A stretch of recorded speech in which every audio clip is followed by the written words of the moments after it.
Hey guys and welcome back to my channel जहां आपको मिलता है सिर्फ और सिर्फ एंटरटेनमेंट। और आज मैं लाया हूँ थॉर की एक ब्रांड न्यू सीरीज जिसका नाम है थॉर गॉड ऑफ हैमर्स। तो गाइस ये सीरीज हमारे पिछले सीरीज कॉस्मिक किंग थॉर से कनेक्टेड है और ये एक ऑनगोइंग सीरीज है। तो अब तक इस इशू में क्या हुआ था ये मैं आपको बता देता हूँ कि ब्लैक विंटर ने थॉर को उसकी मौत दिखाई थी, जिसमें थॉर ने देखा था कि वो कमजोर पड़ गया है और उसके सामने थैनोस खड़ा था और उसके हाथ में म्योनिर था जिसमें इन्फिनिटी स्टोन्स जड़े हुए थे और थैनोस के साथ एक ज़ॉम्बी आर्मी भी थी। तो पिछले कुछ दिनों से थॉर को अपने हैमर के साथ काफी दिक्कत हो रही थी। कभी वो हैमर को उठा नहीं पाता था तो कभी बहुत से लोग उसे उठा पाते थे।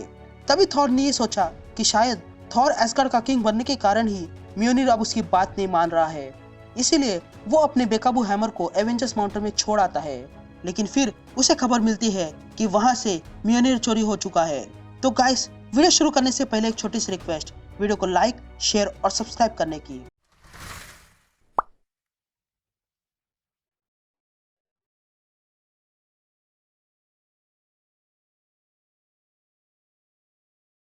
तो शुरुआत में हम दो टाइटन्स को लड़ते हुए देखते हैं और तब हमें एक आवाज सुनाई देती है।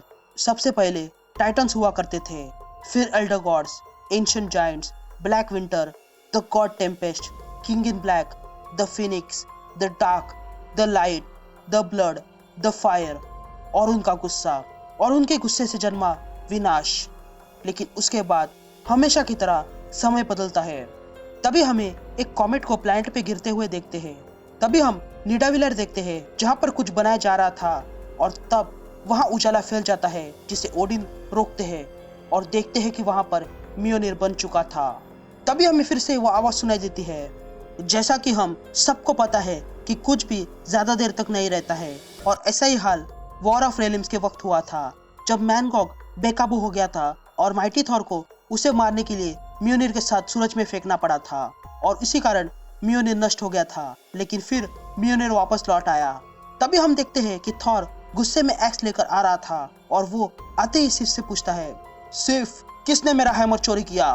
तो बताओ मुझे वो कहाँ पर है? सिर्फ अपना सर नीचे झुकाती है और कहती है, माय किंग, मैं देख नहीं पा रही हूँ कि वो कौन है। ये सुनते ही थॉर हैरान रह जाता है और कहता है, कैसे? ये आखिर हो कैसे सकता है?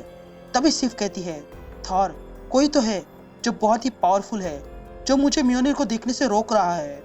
तभी आगे सिर्फ कहती है कि अब बिल वापस आ चुका है और वो ढूंढ लेगा और आपको यहाँ पर शासन संभालना होगा क्योंकि यहाँ पर कुछ ऐसी चीजें हैं जिस पर आपको ध्यान देना चाहिए।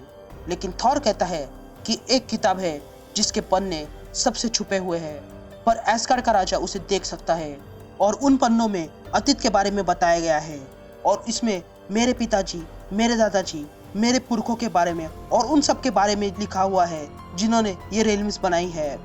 लेकिन वो किताब कहती है कि एक तूफान आने वाला है, एक ऐसा तूफान जो हमने पहले कभी नहीं देखा है और वो तूफान म्योनिर के कारण आएगा जिसे उठाने वाला गॉड ऑफ हैमर के नाम से जाना जाएगा।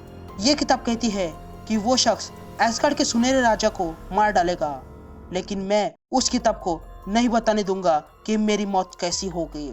जिस पर सिर्फ कहती है कि उसे कोई आइडिया नहीं है, जिस पर थॉर कहता है कि उसे कैसे होगा। तभी थॉर कहता है, अगर तुम कह रही हो कि यहाँ पर काम है तो जाके वो देख लेना। जिस पर सिर्फ बायफ्रॉस्ट चालू कर देती है और बायफ्रॉस्ट से थॉर कहीं पर चला जाता है। फिर हम एक जगह देखते हैं और तभी हमें एक आवाज सुनाई देती है कि ये अखाड़ा किसी को बताया नहीं जा सकता, इसका ओरिजिन किसी को पता नहीं है। कुछ कहते हैं कि ये बहुत वक्त पहले नष्ट हुए सभ्यताओं का हिस्सा है। यहाँ सबसे घटिया काम होते हैं, एक ऐसी जगह जहाँ पर लड़ाई की जाती है और विनर ढूंढे जाते हैं। तभी हम देखते हैं कि एक एलियन ग्लैडिएटर और ओडिन के बीच लड़ाई जारी थी और वो एलियन ओडिन को पंच मारता है। तभी ओडिन कहते हैं, बस इतना ही तुम कर सकते हो?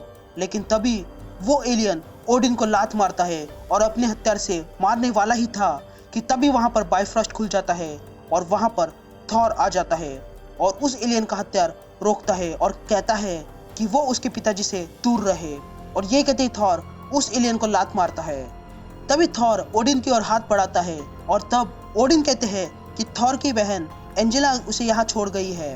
तभी थॉर ओडिन से कहता है कि उसे ओडिन की मदद चाहिए। जिस पर ओडिन कहता है कि उसे पता है कि म्योनिर चोरी हो चुका है। तभी थॉर देखता है कि वो एलियन दोबारा आ गया था और वो थॉर पे अटैक करता है, लेकिन थॉर एक ही वार में उस एलियन का हाथ काट देता है।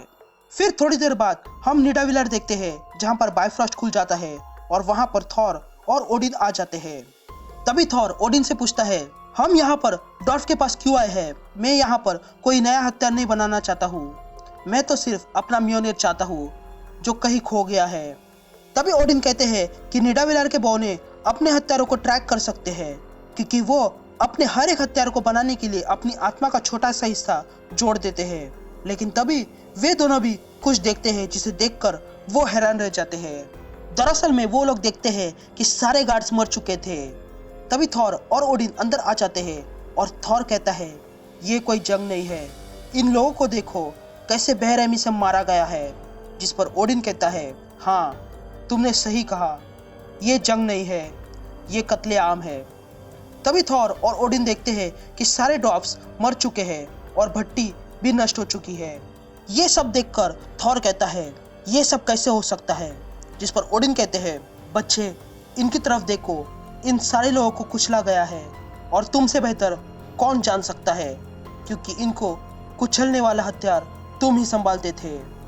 जिस पर थॉर कहता है, हाँ मैं देख सकता हूँ कि इन सबको हैमर से मारा गया है और वो हैमर मेरा म्योनिर है। इसी के साथ ये कहानी यही कंटिन्यू हो जाती है।